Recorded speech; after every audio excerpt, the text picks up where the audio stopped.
Assalamualaikum warahmatullahi wabarakatuh. Kembali lagi bersama channel Ruang Mistik. Untuk video kali ini saya akan bercerita tentang perjalanan di jalur angker Solok Padang. Sebelum menonton video ini, jangan lupa untuk klik tombol subscribe dan nyalakan tombol loncengnya agar tidak ketinggalan video-video terbaru selanjutnya. Kita simak ceritanya. Tepatnya pada tanggal 1 Mei 2017 silam, sekiranya pukul 22.00, ketika kulihat jam di layar gaweku, mobil yang ayah kendarai bersamaku tengah melaju dalam perjalanan di jalur Solok menuju Padang. Malam itu, udara di luar sangat dingin, jalanan sangat sepi, gelap, tidak ada lampu penerangan sepanjang jalan. Hanya cahaya lampu mobil yang kita tumpangi yang memecah kegelapan. Aku yang tadinya ingin beristirahat sejenak menjadi takut untuk membiarkan ayah menyetir sendiri. Ditambah di luar hujan mulai turun. Ayah cukup sulit untuk melihat situasi jalanan saat malam hari, apalagi ditambah guyuran hujan.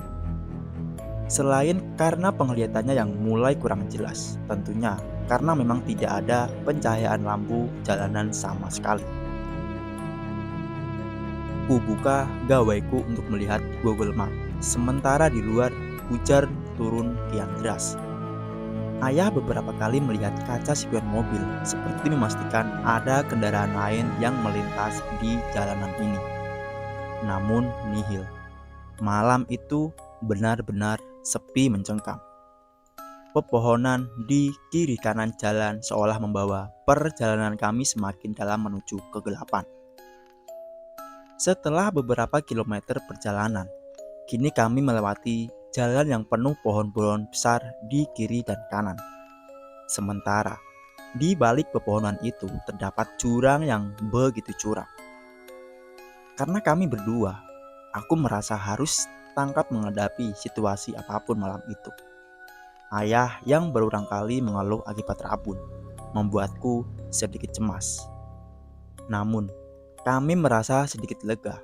Tidak lama dari itu, terlihat dari kaca spion ada seberkas cahaya lampu yang mulai menyusul mobil yang kami kendarai. Semakin dekat dan kami bisa melihat itu sebuah mobil Innova berwarna putih. Entah dari mana mobil itu muncul, sebab dari awal aku bisa memastikan bahwa tidak ada kendaraan lain selain mobil ayah.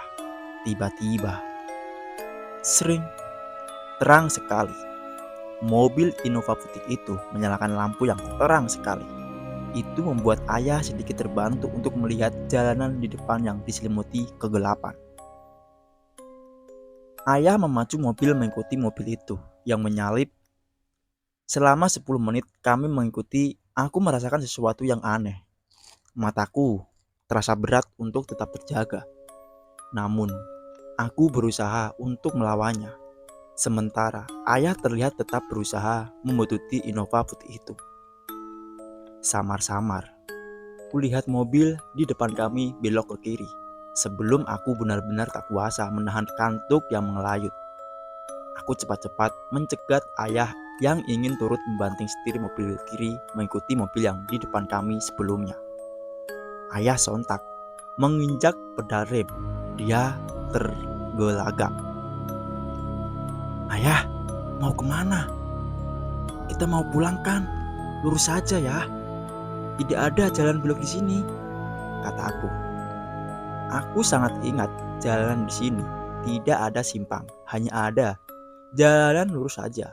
Pun ketika aku melihat Google Map untuk kembali memastikan, raut wajah ayah terlihat sedikit pucat. Aku mencoba menenangkannya. Aku kembali menyakikannya bahwa tidak ada persimpangan di jalan ini. Kuambilkan minum air mineral dari dalam tas yang masih tersisa setengah. Kubukakan tutupnya, lalu kusodorkan untuk ayah. Di luar hujan masih turun dengan derasnya. Kegelapan malam mengepung kami, ditambah kabut putih yang menyelimuti membuat malam itu benar-benar kian mencengkam. Saat kemudian, bulu kuduku berdiri ketika tiba-tiba terdengar suara tangisan perempuan dari balik pepohonan. Sesaat kemudian, suara tangisan itu berubah jadi cerita yang bikin nyaliku menciut. Suaranya melengking, memecah keheningan malam. Ku tengok raut wajah ayah. Aku rasa dia juga mendengarnya. Bergegas, ayah kemudian menancap gas membawa mobil kami meninggalkan tempat itu. Setelah agak tenang, ayah melihat wajahku. "Nak, kamu lihat kan tadi ada mobil yang belok ke arah kiri?" tanya ayah. "Nak, ayah serius. Ayah cuma mau memastikan kalau mobil Innova itu ke arah kiri," lanjut ayah. Aku menganggukkan kepala. Kupandangi raut wajah ayah yang tadinya santai kini berubah menjadi gelisah dan takut. Tidak seperti biasanya, dia bersikap seperti ini.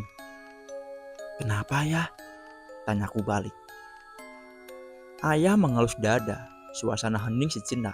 Udara di mobil terasa gerah sekalipun pendingin tetap menyala. Suara jeritan perempuan yang masih terngiang memacu detak jantungku hingga tubuhku terasa panas dingin. "Jalanan di sini angker," kata ayah setelah beberapa saat diam. "Di sebelah kiri kita tadi itu jurang, ayah tahu itu. Tapi ayah tidak tahu kenapa ingin mengikuti mobil itu. Ayah merasa seperti setengah tidak sadar. Jika kamu tidak menghentikan ayah, mungkin kita sudah di alam yang berbeda saat ini, nak," jelas ayah dengan nada yang sangat pelak. Sontak, bulu tengkukku kembali berdiri setelah mendengarkan pernyataan ayah. Iya, walaupun aku sebenarnya sudah tahu karena aku hafal jalan ini, tapi itu adalah pengalaman horor pertamaku. Aku belum pernah mengalami hal menyeramkan semacam ini sebelumnya. Ayah, tapi tadi aku juga melihat seperti ada jalan lain, tetapi jalan itu seperti terpotong, jelasku. Iya, itu hanya khayalan. Mobil Innova yang entah kebetulan atau bukan itu seolah sengaja membuat kita nyaman, seakan-akan memimpin jalan mobil kita untuk menuju perjalanan panjang tanpa ujung dan kematian. Aku sangat bersyukur. Aku merasa Tuhan masih menyayangiku dan ayah pada malam itu. Jujur, tidak ada yang bisa aku ungkapkan pada malam itu. Ayah juga menceritakan bahwasanya jalanan yang tadi kita lalui adalah jalanan angker. Setelah aku cari tahu, memang benar.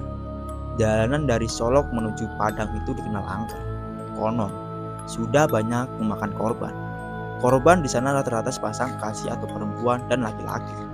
Adapun kasus seperti masuk jurang, kecelakaan, hingga hilang kendaraan dilahap oleh jalan yang baru saja aku dan ayahku lewati.